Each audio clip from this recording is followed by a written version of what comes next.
where to apply, because people are way too focused, in my opinion at least, on the US News rankings. There's a lot of other factors folks should be considering. What are some of the biggest things you encourage folks to be looking at?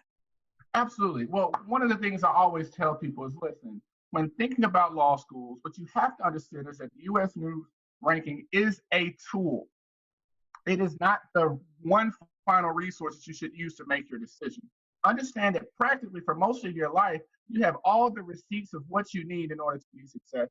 You are able to, one, have been able to identify the environments that you thrive in. And also, of course, you've been able to identify and pinpoint specifically the professors and teacher styles that may work differently for you. Although all law schools offer you the opportunity to become a lawyer, they also, of course, do it in different ways.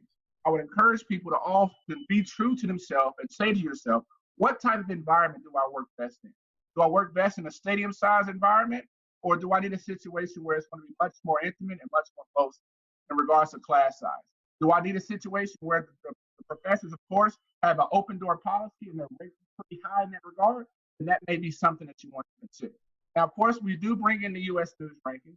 However, one of the things that you should look into, not just the rankings, but they also rank things like faculty size. They also do other rankings in regards to concentrations and majors.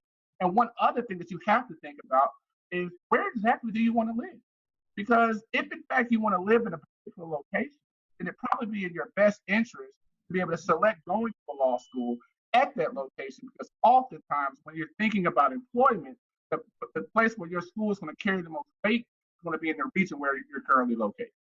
Thanks for tuning into the show. Please subscribe if you haven't done so already to be notified of new episodes as I release them. And feel free to reach out if you need anything at all as you move forward with your prep. I'm happy to help however I can. In the meantime, I wish you all the best and take care.